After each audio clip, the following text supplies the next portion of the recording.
बोलिए सतगुरुदेव की जय।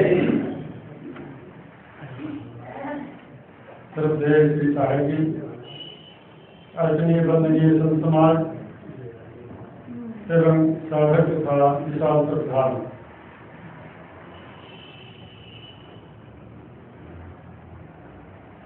अगर सार्वभौमिक दृष्टि से देखा जाए तो बाल्यकाल से लेकर के और जब तक गुरु का ज्ञान न मिले, परमार्थ की पहचान न हो, तब तक हमारी खोज जारी रहती है।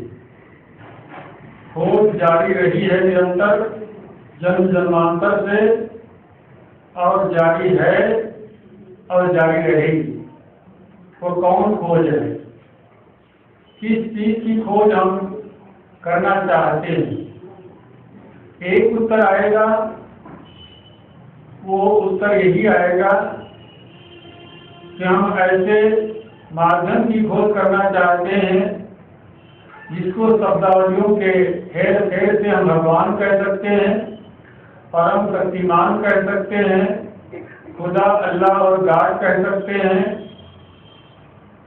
और कोई भी नाम उसका ऐसा रख सकते हैं अपने दिल दिमाग में कि जो हमसे सर्वशक्तिशाली हो, जो हमारे दुखों का कष्ट हरता हो और परम सुख देने वाला हो।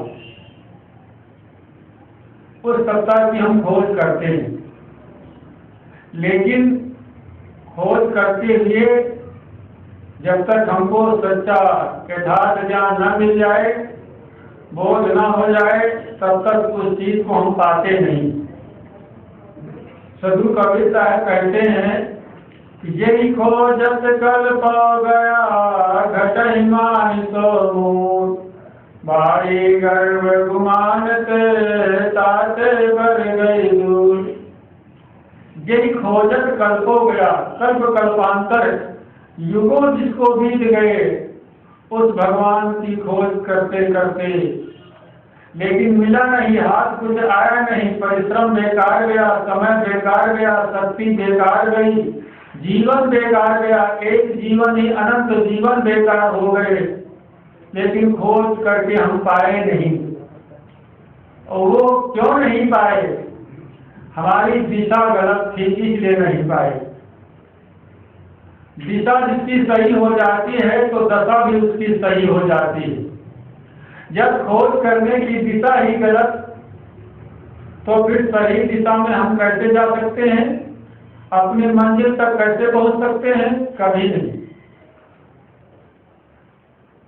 कबीर साहब कहते हैं जिसकी हम खोज कर रहे हैं वो अपने अंदर है। परम प्रभु अपने ही उर पायो, जो दिलमाही तेल है, जो चकमक में आग, तेरा साईं तुझ में जा सके तो जाग। जैसे तिल के अंदर तेल रहता है लेकिन पेरने से मिलता है, ऐसे नहीं मिलता है।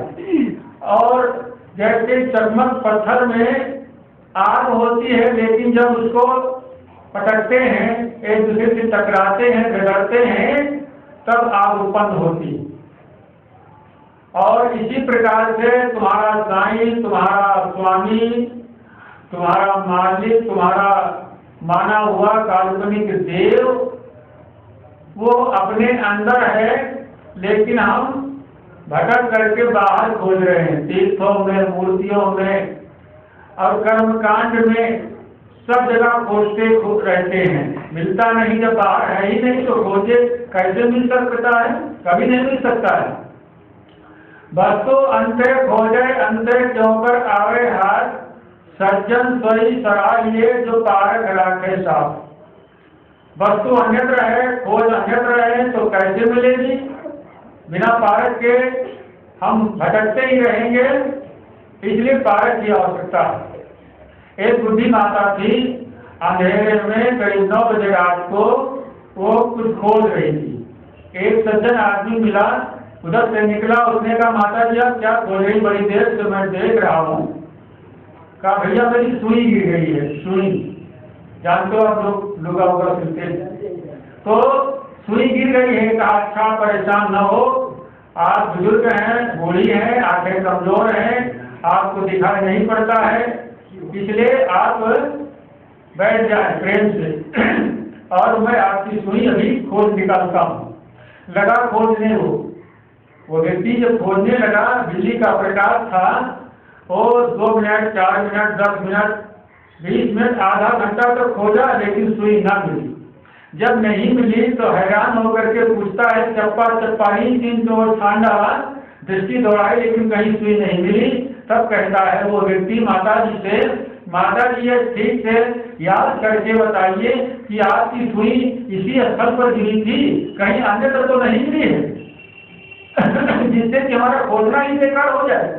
कहा भैया मुझे ठीक से याद है, बिल्कुल मेरा दिमाग ठीक है, मेरी सुई मेरे आंगन में गिरी। अरे कहा तो फिर जब आंगन में गिरी थी तो यहाँ क्यों खोज रही थी? कहा यहाँ ये बिजली का बल्ब जल रहा था, प्रकाश था, इसलिए यहाँ खोज रही थी। वो हंसने लगा, कहा हुआ ये तो कैसी बात नहीं, शायद ऐसा हम भी करते हैं। हमारी सुख शांति खोई हुई है और उसको अपने अंदर में नहीं खोजते हैं, दिल के अंदर नहीं खोजते, बाहर खोजते हैं, विषयों में खोजते हैं, शब्द स्पर्श रूप रस गंध में खोजते हैं। कहाँ वहां मिलेगी? जब बाहर है ही नहीं तो मिलेगी कैसे? गीता कहती है कि न सुखर्ष संसारे गंध माप्यम अप्रस्ति बुद्धवा मृत हृदकांद्रियान्वस्ते। वास्तव में सच पूछा जाए तो इस संसार में विशुद्ध माने निर्मल सुख की गंध मात्र भी नहीं है। और छोड़ दो, वास्तव में इस संसार में विशुद्ध सुख की गंध मात्र तक भी नहीं है। और ऐसा समझ करके विवेकवान अपनी इंद्रियों को विषयों से विरत बनाए, उन्हें वैराग्य धारण करें, तभी सुख मिलेगा और संसार में सुख मिलने वाला नहीं। तो खोज हमारी जारी है, लेकिन हम बाहर खोजते हैं, इसलिए वो भगवान, वो खुदा, वो गॉड, वो ब्रह्म, वो सुप्रीम पावर, वो ग्रेट डिटेक्टर नहीं मिलता। उसको अपने अंदर में खोजने की कोशिश करें तो मिल जाएगा, निश्चित ही मिल जाएगा। मुझको कहाँ ढूंढे बंदे, मैं तो तेरे पास में। ये भी उनको संतु कबीर साहब का है कि मुझको तुम बाहर कहाँ खोज रहे हो, मैं तो तुम्हारे पास में ही हूँ, अंदर में हूँ तुम्हारे। तो खोजना बाहर बेकार है और अपने अंदर में खोजो, तभी वो मिलेगा सुप्रीम पावर, तभी वो भगवान मिलेगा। एक कहानी है, बड़ी रोचक है, लेकिन भगवान के दर्शन कराने वाली है।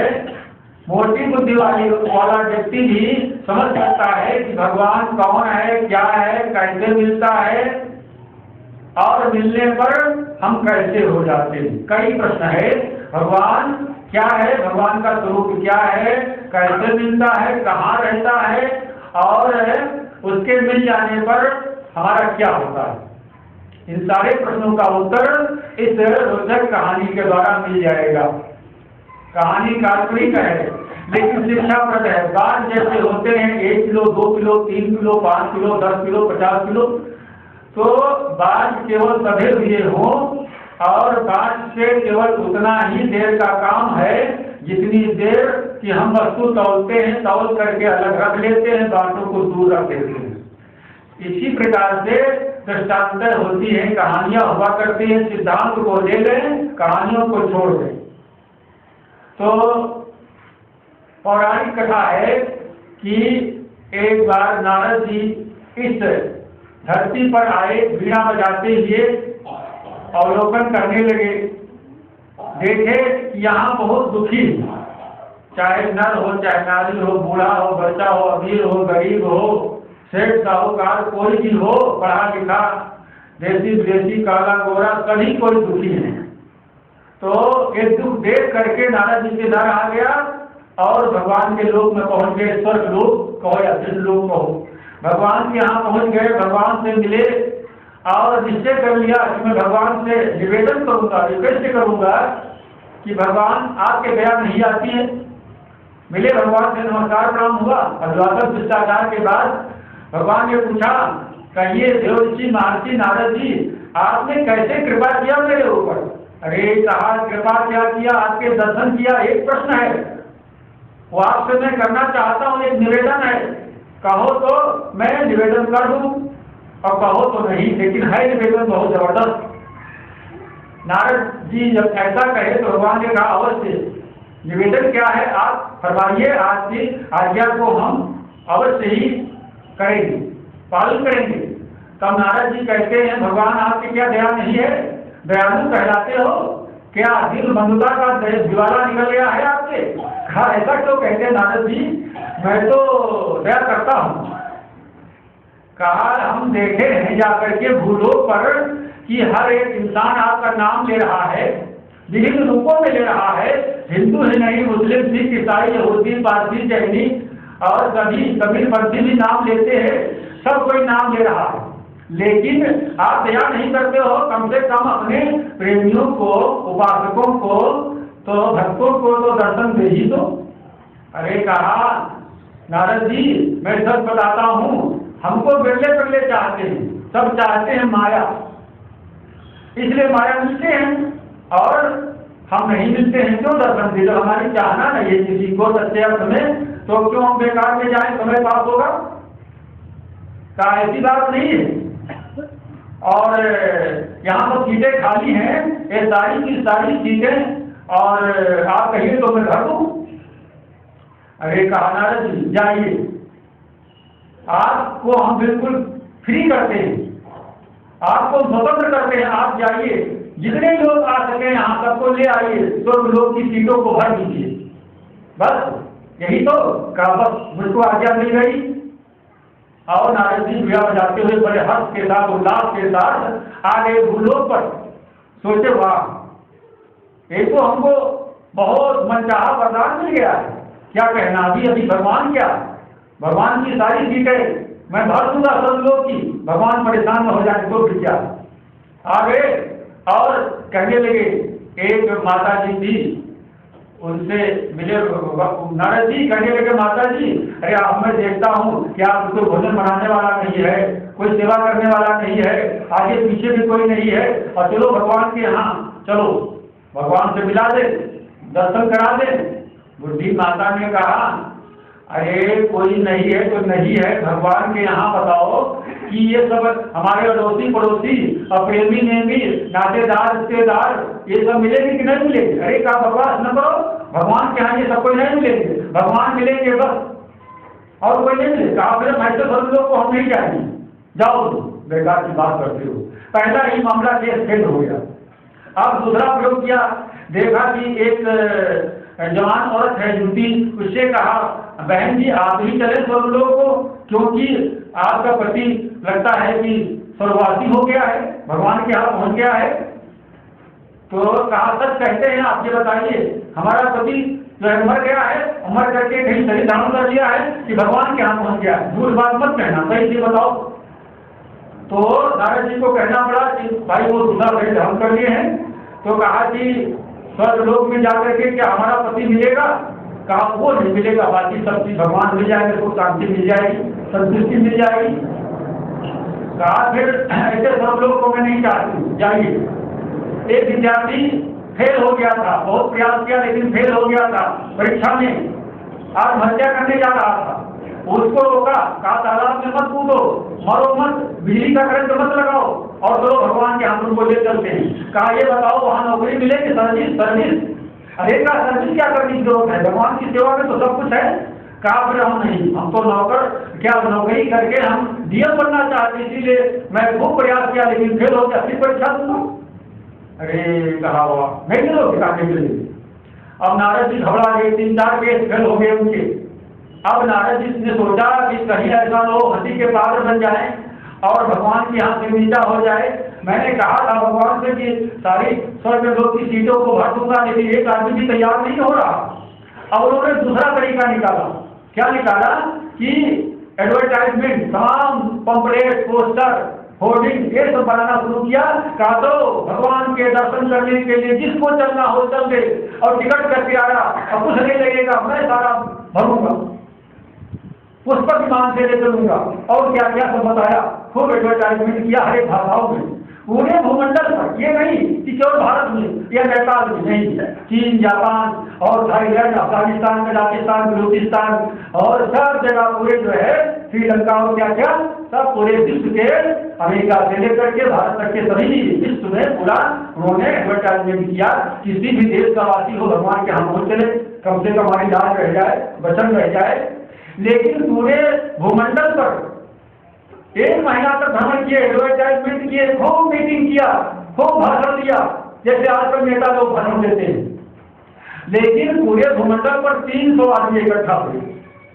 मीटिंग में बहुत आए, लेकिन आखिर में चलने को जैसे कैसे एक प्रकार 300 आदमी तैयार हुए, उसमें माताएं, बहनें और आदमी, बच्चे सब थे। नारद जी ने कहा चलो 300 ही आदमी कम से कम ही चले जाए, बस काम बन जाएगा। तो नारद जी कहने लगे कि भाई आप लोग तैयार हो सर्वम धन से? कहा बिल्कुल तैयार है। कहा देखो, यात्रा करने से पहले कुछ आवश्यक बातें हैं जिनको ध्यान में रखना होगा, वो बातें मत भूलना, वरना भगवान के यहाँ नहीं पहुंच पाओगे, यात्रा सफल नहीं होगी, अधूरी रह जाएगी। लोगों ने कहा कौन बातें हैं? कहा याद कर लो ठीक से, ना याद आए तो नोट कर लो। तो बताया कि देखो, भगवान के यहाँ जाने में 5 बॉर्डर पड़ेंगे और बहुत ही वो मोहक होंगे, बहुत ही लुभावने होंगे, बहुत ही सुंदर होंगे, और उनमें भूल नहीं जाना। वो 5 जो बॉर्डर पड़ेंगे उनमें भूल नहीं जाना। वो भगवान की योग माया है, वो माया झूठी है, मिथ्या है, उसमें मोह न जाना। बस 5 को ग्रास करके तो भगवान के दर्शन होंगे, ये समझ लो। कहा ठीक, नहीं मोहेंगे, नहीं रोकेंगे। अब नारद जी चल दिए, सबको लेकर के पूरा जुलूस 300 आदमियों का। तो जब पहला ही बॉर्डर पड़ा तो उसमें क्या, उसमें जो है यही नोट और सिक्के, यही जो चलते हैं ना, तो वही सब मिले। अब क्या सब प्रसन्न हो गए, कहा चलो काम तो बन गया। अब अपना अपना झोला मंत्रा सब लगे वहां भरने। उसमें नारद जी ने समझाया, ये कागज के नोट लेकर के क्या करोगे, ये सिक्के लेकर के क्या करोगे, ये लोक माया है, ये झूठी है, मिथ्या है, बेकार है, ये प्रतीत हो रही है, कुछ नहीं। तो लोगों ने कहा ये साधु संत हैं, इनको माया से क्या मतलब है, हम लोगों को काम बनेगा, कम से कम ये घर ही बनवा लेंगे काठमांडू में। तो जो है उसमें से निकल गए 200 आदमी। कितने बचे? 100। अब नारद ने सोचा बड़ी मुश्किल की बात, ये 200 आदमी तो निकल गए, अब देखो भी आगे क्या होता है। अब चलते चलते जब एक कोस फिर चले तो फिर एक बार पड़ा। अब की तांबे के सिक्कों की खान मिली, अब उसमें जुट गए, जो उसमें नहीं जुटे थे भरने में, वो इसमें जुट गए। नर नारी बूढ़े बच्चे सब भरने लगे। कहा एक तांबे का सिक्का बहुत कीमती होता है, लोहे और कागज की अपेक्षा। लगे भरने। नारद जी ने फिर समझा, योग माया है भगवान की, ये जाएगी नहीं, साथ छोड़ दो इसको, छोड़ो नहीं पर, ये क्या चीज, इससे बेहतर चीज मिलेगी। लेकिन फिर उसमें से 50 आदमी निकल गए, रह गए 50। फिर आगे बढ़े, एक कोस के चल करके यात्रा में फिर आगे, अब की बार चांदी के सिक्कों की खान मिली, चांदी का सिक्का, सिल्वर। तो अब उसमें जुट गए, कहे देखो एक सिक्का जो है कितने में चलता है, कम से कम 150 के ऊपर चलता होगा। तो 1 रुपया 150 के ऊपर डबल मिलता है। अब उसमें जुट गए, भरने लगे। नारद जी समझाने लगे, भैया लोक माया है, लोक माया है, इसको मत छुओ, बेकार है। लेकिन कहे बेकार है साधु भक्तों के लिए, हमारे लिए बेकार नहीं। और जाकर के अपना काम काज करेंगे, गृहस्थी जो बिगड़ी हुई ठीक कर लेंगे। कोई कहा एक कार ही खरीद लेंगे, कोई कहा तो हमारे मोबाइल बढ़िया ले लेंगे। ये सब तरह के आगे लगाने लगे। कहा नारद बाबा जाओ, अपने रास्ते जाओ, हम जा रहे हैं अपने रास्ते, काम बन गया हमारा। अब उसमें से रह गए 25। फिर आगे नारद जी समझाए कि देखो भाई, यात्रा जो है थोड़ी रह गई है और लोग मोह मत करना। फिर आगे जब एक कोस के बाद फिर आगे चले तो सोने के सिक्कों की खान मिली। अब सोने के सिक्कों की सुन मिल गया, वहां पर सिक्के ही सिक्के। तो क्या कहना, जो अभी तक नहीं मोहे थे, जो थे वो जुट गए भरने में, बांधने लगे, कचरी मकड़ी पोका पोकी तो बांधने लगे और कपड़े में भरने लगे, झोले में भरने लगे। नारद जी ने समझा, ये क्या कर रहे हो, ये बच्चों को का काम है, छोड़ दो इसको, भगवान के दर्शन करो, कल्याण हो जाएगा। क्या कल्याण हमको नहीं जरूरत है, माया मिल गई, और क्या जरूरत है, कल्याण तुम दो, सब दो। अब वो नहीं माने और 25 में रह गए केवल 5 व्यक्ति रह गए। नारद जी ने सोचा बड़ा मुश्किल, देखो ये भी जाए तो। फिर कहा कि देखो भाई तुम लोग 5 लोग बचे हो, 300 में 5 बचे हो, और तुम लोग जो है भगवान के यहाँ चलो, रुपये पैसे की कमी नहीं, वहाँ जो चाहोगे वहाँ मिल जाएगा, लेकिन यहाँ चलो। ये योग माया है, झूठी है। अब जब आगे चले तो हीरा पन्ना पोखराज मोती माणिक नीलम ये सब मिले तो कभी देखे नहीं थे, चम चम चम चम हो रहे थे, आंखें चौंधिया रही थी, और उसमें जुट गए भरने के लिए। हीरा कभी देखा नहीं था, लाल कभी देखा नहीं, मोती माणिक नीलम कभी देखा नहीं था, और जुट गए। कहा ऐसे रतन तो कभी मिले ही नहीं देखने को। अब इसको ले जाएंगे, 1 लाख में तो अच्छा खासा घर बन जाएगा, और चाहे इनका ले बनवा दे। तो नारद जी कहे ये सब करना मत करो, ये झूठी है, सुधार लगेगा नहीं, करो छोड़ो। लेकिन बहुत कहने सुनने पर 5 में केवल 3 व्यक्ति रहे, 2 गायब हो गए, फिर चले गए, लौट आए घर चले, अपने घर को चले जाए, सब चले आए। अब नारद जी कहे कि देखो अब तुम लोग बार्डर तो सब खत्म हो गए, थोड़ा संकीर्ण रास्ता है, एक पहाड़ पड़ा, कहा पहाड़ में चलना होगा, घबराना नहीं, उगना नहीं, डूबना नहीं।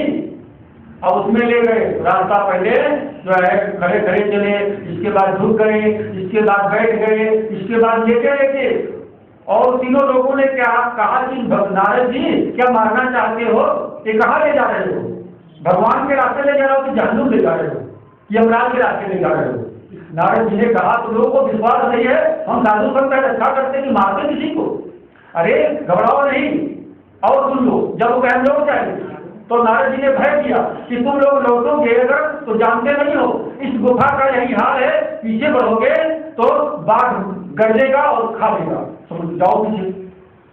और नारद ने अपनी योग माया से बाघ को गरजवा दिया, बड़े जोर से आवाज आई कि बाघ गरज रहा है। बस तीनों कहे पीछे जाना ठीक नहीं है, क्योंकि बाघ खा लेगा, इससे बेहतर है तो लोग नारद जी के पीछे मर जाएंगे तो मर जाएंगे, भगवान के नाम पर मर जाएंगे तो मर जाएंगे, कोई बात नहीं। अब आगे चले, रास्ता फिर खुलासा हुआ, धीरे धीरे फिर बैठे बैठे फिर और चौड़ा हुआ, फिर और चौड़ा हुआ, फिर उठ करके चलने लगे। और फिर थोड़ी दूर जा करके एक पहाड़ चारों ओर से घिरा हुआ मिला, बीच में सरोवर था, तालाब था, निर्मल पानी, निर्मल जल उसमें, और भगवान कमल के फूल पर जो है विराजमान। देखा का ये है भगवान के दर्शन कर लो। भगवान के दर्शन करने लगे और इतनी शांत, इतना सुख, इतनी संतुष्टि कि ऐसी सुख और शांति कहीं संसार में थी नहीं। भगवान के दर्शन करके निहाल हो गए तीनों, और कहा देखो अब तुम दर्शन पा गए हो, और इस जल में देखो, निहार करके देखो, इसमें हीरा पन्ना पोखराज मोती माणिक निर्मल जल में सब दिखाई पड़ रहे हैं, गहरा जल नहीं था, केवल कमर तक पानी था। तो देखा, कहा अब मुझे कुछ तो इच्छा ही नहीं होती है, हम लोगों की इच्छा ही समाप्त हो गई, भगवान के दर्शन करके हम लोगों की इच्छा ही समाप्त हो गई। अब कछुनाथ न चाहिए मोरे, देन दयाल अनुग्रह तोरे। अब कछुनाथ न चाहिए मोरे, देन दयाल अनुग्रह तोरे। अब मुझे कुछ इच्छा ही नहीं होती है, क्योंकि जब भूख है नहीं तो भोजन क्यों खाया जाएगा। अब तो परम संतुष्टि है, परम शांति है, अब मुझको कुछ नहीं चाहिए। कहा नारद जी ने कहा जैसे वो सब लौट गए हैं ऐसे तुम भी लौट सकते हो, भगवान के दर्शन कर लिए हो, अगर माया की जरूरत हो तो माया ले लो, और नहीं यहाँ रहना चाहो तो रह जाओ। कहा अब नहीं चाहिए, माया में नहीं चाहिए। कहा तो भगवान में मिलोगे, एक रूप हो गए, तो कहा अवश्य भगवान अपने में मिला दो। नारद जी ने भगवान से कहा